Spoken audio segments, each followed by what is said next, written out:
we will discuss Mendeleev's periodic law. Mendeleev जो थे, he was the first to give the classification in systematic manner. तो he gave the, इन्होंने क्या किया था? Mendeleev, he gave the first systematic classification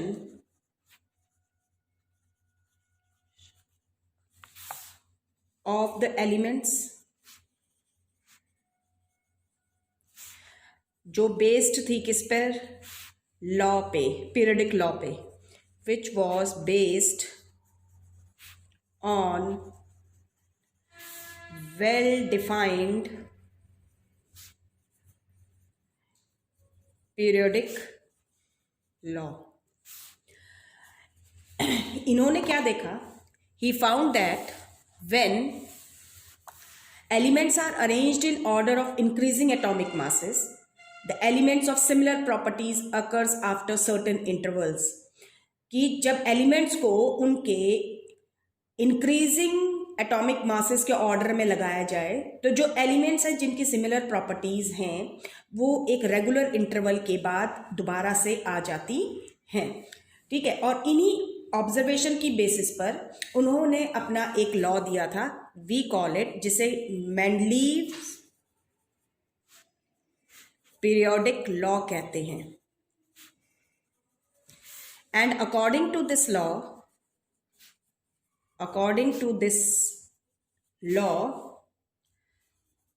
the properties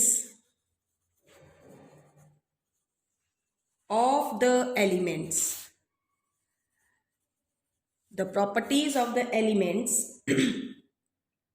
are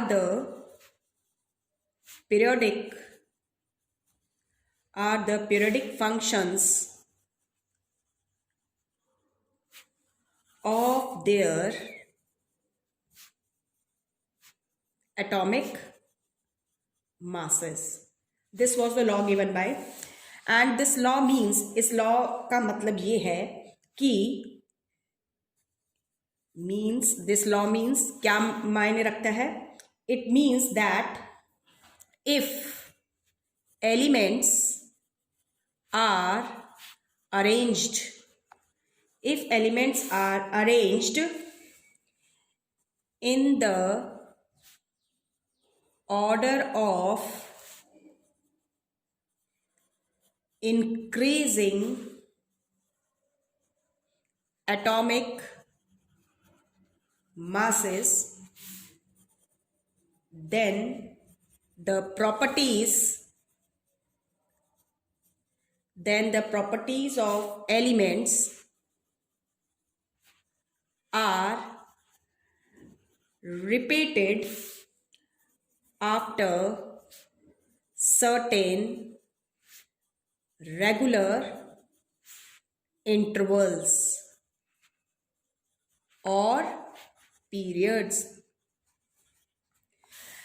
इन उसके law में जो ये मेंशन है पीरियडिक फंक्शंस, तो पीरियडिक फंक्शन जो है, it means that, periodic function से क्या मतलब है? It means that if elements are arranged in increasing order of atomic masses, ठीक है, then the properties of elements are repeated after certain regular intervals of period. जो ये periodic function है, ठीक है, इसका क्या मतलब है कि जो प्रॉपर्टीज होती हैं एलिमेंट्स की, the properties of elements are repeated after certain regular intervals और periods. During the time of Mendeleev 63 elements were discovered. 63 elements discovered थे और उन्होंने इस 63 एलिमेंट्स को increasing order of atomic masses में अरेंज किया. तो he arranged these 63 elements in order of increasing atomic masses in horizontal rows. horizontal rows ऐसे होती हैं जो. और इन्होंने क्या देखा? He found that elements having similar properties came in the same column which he called groups. कि जो एलिमेंट्स थे जिनकी सिमिलर प्रॉपर्टीज थी वो क्या हो रहे थे? They are coming in the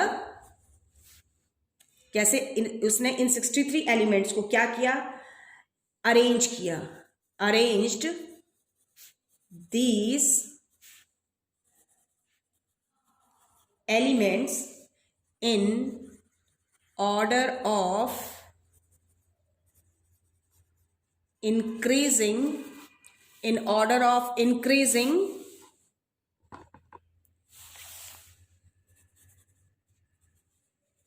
atomic masses in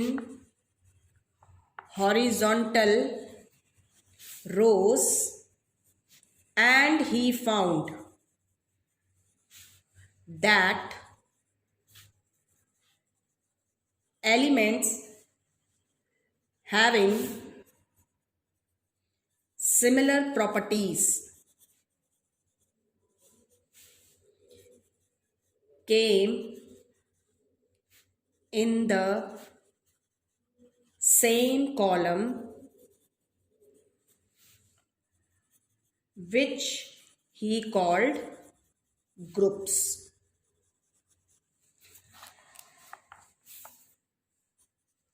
जो उसकी क्लासिफिकेशन की, अब उसने इन एलिमेंट्स को अरेंज किया, तो कौन सी प्रॉपर्टीज को, किस चीज को ध्यान में रख के अरेंज किया, तो जो बेसिस था, द बेसिस ऑफ क्लासिफिकेशन, जो बेसिस थे क्लासिफिकेशन के उस टाइम पर जितने नॉन एलिमेंट्स थे, the basis of classification of then non element chosen by Mendeleev, जो बेसिस थे क्लासिफिकेशन के वो क्या थे, increasing atomic masses, and second, grouping together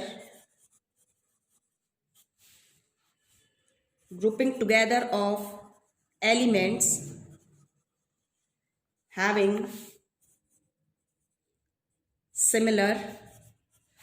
similar properties. These two factors or these two base fundamental properties were chosen by the Mendeleev for his classification of elements.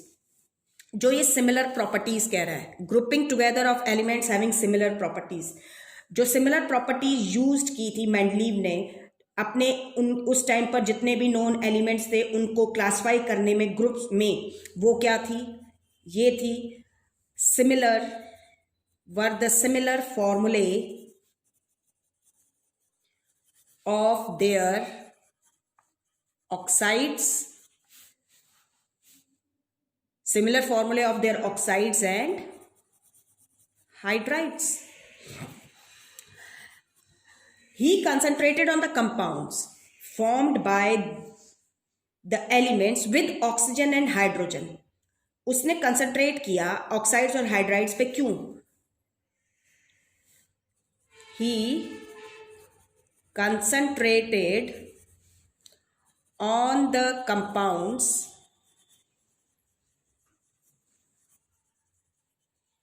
formed by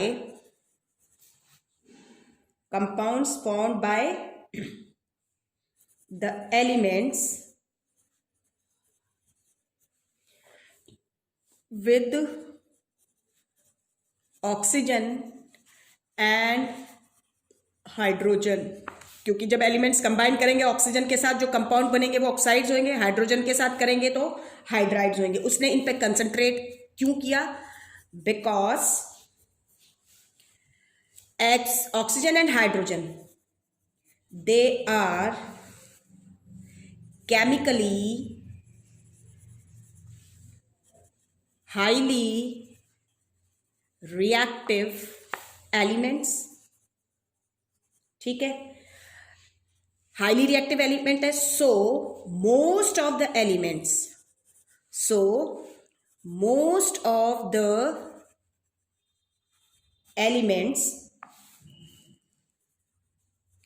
combine with oxygen to form oxides and react with hydrogen to form hydrides, इसलिए उसने इनको choose किया। उसका मानना था जो elements, the elements having similar properties, जिन elements की केमिकल प्रॉपर्टीज सिमिलर होंगी, विल फॉर्म ऑक्साइड्स, वो ऑक्साइड्स फॉर्म करेंगे, एंड हैविंग सिमिलर फॉर्मूले, और उन ऑक्साइड्स के फॉर्मूले जो होंगे वो सिमिलर होंगे। And they also form hydrides having similar formulae, और जो उनके हाइड्राइड्स बनेंगे उनके भी फॉर्मूले सिमिलर होंगे। और उन्होंने इन जर्नल फॉर्मूले जो लिखने थे ऑक्साइड्स और हाइड्राइड्स के, जो उसने चूज किए थे, तो जर्नल फॉर्मूले रिप्रेजेंट करने के लिए उसने एलिमेंट को रिप्रेजेंट करने के लिए लेटर आर का यूज किया था। आप लोगों की बुक में मेंडलीव का पीरियडिक टेबल दिया गया है, तो आप उसमें देखेंगे कि उसने अपने पीरियडिक टेबल के हर एक ग्रुप के ऊपर जो ऑक्साइड्स हैं और हाइड्राइड्स हैं उनके जर्नल फॉर्मूले लिख रखे हैं। अगर हमारे पास कुछ एलिमेंट्स हैं, सपोज करें if some element form oxides, कुछ एलिमेंट ऑक्साइड फॉर्म करते हैं having the same general formula, जिनका जर्नल फॉर्मूला क्या है सेम, तो they will have similar chemical property. जैसे हमारे पास लिथियम है, सोडियम है, पोटेशियम है, दे फॉर्म ऑक्साइड्स। जब ये ऑक्साइड बनाते हैं तो लिथियम का ऑक्साइड होता है Li2O, सोडियम का होता है Na2O, और पोटेशियम का होता है K2O। तो दे have the same general formula. अगर हम देखें इनके ऑक्साइड का जो जर्नल फॉर्मूला है दैट इज सेम R2O। यहां पर R एलिमेंट को रिप्रेजेंट कर रहा है, वो लिथियम भी हो सकता है, सोडियम भी और पोटेशियम भी। And they have the similar chemical properties. तो क्योंकि इनके जो फॉर्मूले हैं, इन मेटल्स, ये जो एलिमेंट्स हैं, इनके ऑक्साइड्स के फॉर्मूले क्या है, जर्नल फॉर्मूला सेम है सभी का, तो they are placed in the same group, इनको सेम ही ग्रुप में रखा गया, and they will have the similar chemical properties. इसी तरीके से आपके दूसरे एलिमेंट्स हो सकते हैं जो ऑक्साइड्स बना सकते हैं, जिनका जर्नल फॉर्मूला कुछ और हो सकता है, R2O की जगह RO2 भी हो सकता है, RO भी हो सकता है, R2O5 भी हो सकता है। इसी तरीके से जब ये एलिमेंट्स हाइड्राइड्स फॉर्म करेंगे, जिनका जर्नल फॉर्मूला क्या होगा, सब जो एलिमेंट्स बना रहे हैं हाइड्राइड्स, अगर जिनके जर्नल फॉर्मूले सेम है तो they also have similar chemical properties. तो हम इसी को लिथियम, सोडियम और पोटेशियम को देखते हैं। तो लिथियम, सोडियम और ये जब हाइड्राइड्स बनाते हैं तो लिथियम का हाइड्राइड LiH, सोडियम का NaH और पोटेशियम का KH, तो they are having the same general formula for the hydride that is RH। So तो जो ऑक्साइड्स के फॉर्मूले हैं और हाइड्राइड्स के फॉर्मूले हम देख रहे हैं, लिथियम, सोडियम और पोटेशियम के क्या है, same. So they have the similar chemical properties. इनकी भी केमिकल प्रॉपर्टीज क्या होंगी, सिमिलर होंगी, and they are placed in the same group. तो आप देखेंगे ये तीनों के तीनों सेम ग्रुप में प्रेजेंट हैं। तो जो मेंडलीव था पीरियडिक टेबल में, जो जर्नल फॉर्मूले थे ऑक्साइड्स के और हाइड्राइड्स के एलिमेंट्स के, उसने हर एक ग्रुप के टॉप पर लिखा हुआ है। किस लिए लिखा हुआ है, to show that all the elements in a particular group have similar chemical properties. तो क्या है, जितने भी एलिमेंट्स हैं, all the elements in a particular group, in a particular group have similar chemical properties. उनकी केमिकल प्रॉपर्टीज क्या है, similar है। तो हम ये आगे डिस्कस करने के लिए कि मेंडलीव का जो पीरियडिक टेबल था, ठीक है, तो वो क्या था, उसको डिस्कस करने से पहले we should know periodic table. हमें पीरियडिक टेबल पता होना चाहिए।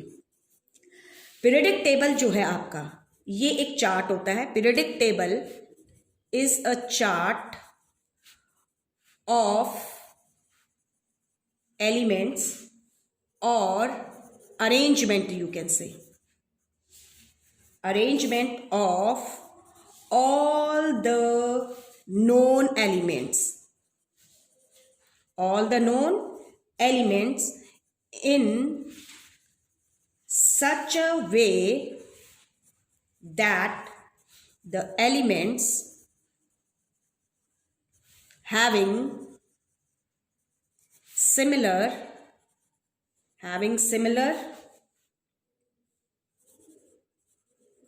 chemical properties, occur in the same vertical column called group, उसे हम क्या कहेंगे? ग्रुप कहेंगे। It is called periodic, periodic table कह रहे हैं। अब हम इसे पीरियडिक क्यों कहते हैं? पीरियडिक इसलिए कहते हैं because the elements having similar chemical properties are repeated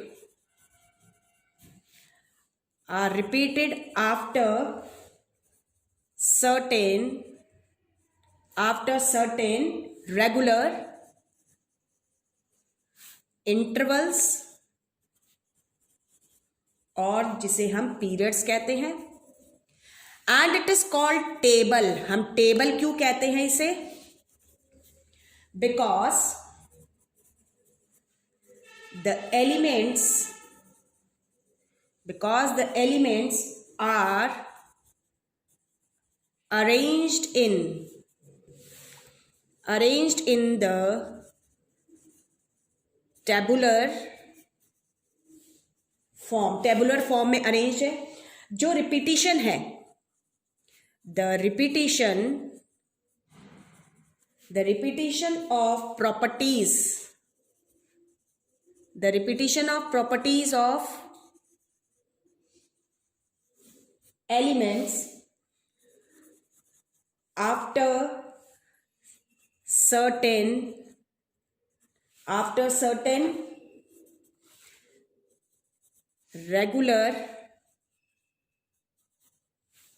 interval is called, इसे हम क्या कहते हैं?